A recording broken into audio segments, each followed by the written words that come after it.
So yun guys, we're going to cook mashed potato today. So I'm gonna show you all the ingredients. So ayan, napa-English na naman ako. So anyway, eto 48 grams patatas, and then 55 grams na butter, and then 1/4 cup milk. Any milk will do naman. And then sa milk, hindi ko siya masyadong pinuno kasi medyo natatapon kanina. And then salt natin. So eto, i-boil natin tong patatas dito. So, ayan. Bali, ang gagawin ko dito, nilagay ko na yung tubig kasi pinainit ko na to kanina para hindi tayo mag-antay ng matagal. So, ilagay ko to. Ang gagawin nyo lang dito is dapat ka-level nung patatas yung tubig.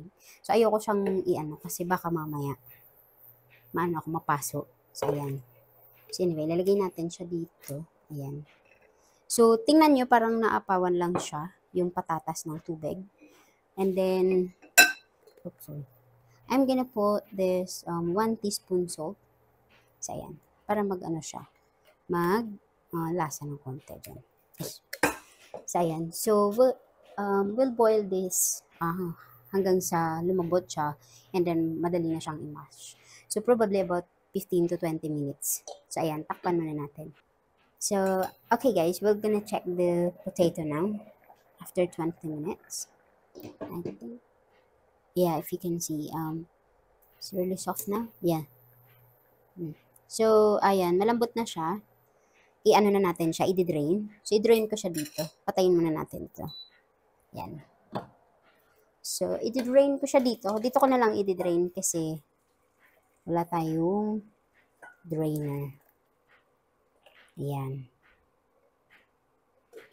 So, bago ko siya dito ilipat, i-ano ko muna to, ihalo ko tong etong butter. Yan. So, gawin natin yung chef thing ko, charot. Yan. Then, ilipat ko na siya dito. Kasi dito ko na lang siya i-mash para mas madali. So, ayan, meron talaga kaming pang-mash neto. Kasi mas madali siya pag ganito. Ayan. So, makikita niyo yung butter. Kung ayaw niyo naman masyado siyang buttery, pwede namang bawasan yung butter. Like, gagawin niyo na lang siya na parang mga, halimbawa, yung mga ano lang, like, siguro 40 grams. Pero sa akin kasi gusto ko siya is, dami siyang butter. Ayan. So, lalagyan ko siya ulit ng salt. Ano na lang to, mga half teaspoon. Kasi, baka umalat naman. So, dito, i-finishing muna natin bago ko siya lagyan ng milk. Yan. So, para mas pino talaga siya. So, ito talaga yung pang pino niya.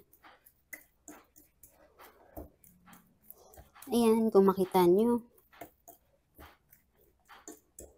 Mas maganda kasi siya actually pag pino. Yan. So, ilagay na natin yung milk para mas mahalo din siya dito. Mamaya natin ubusin yan. So, tingnan kung paano ko siya haluin. Kasi alam nyo ba, yung nagpapakreamy talaga dito is yung milk.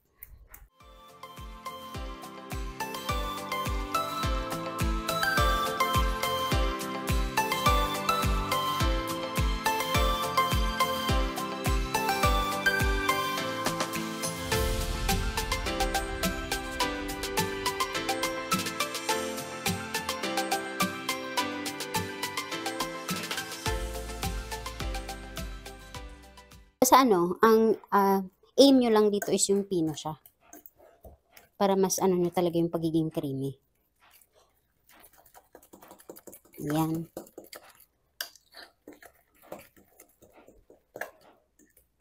So, kung makita nyo, sobrang ano nyo na, creamy. Ayan.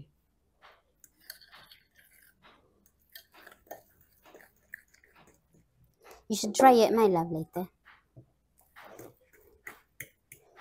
Try it, and then you have to tell me how it tastes like. How is it? It's very nice. Let's put it in there. Is it tasty? I mean the butter and the milk. It's very creamy. It's really nice.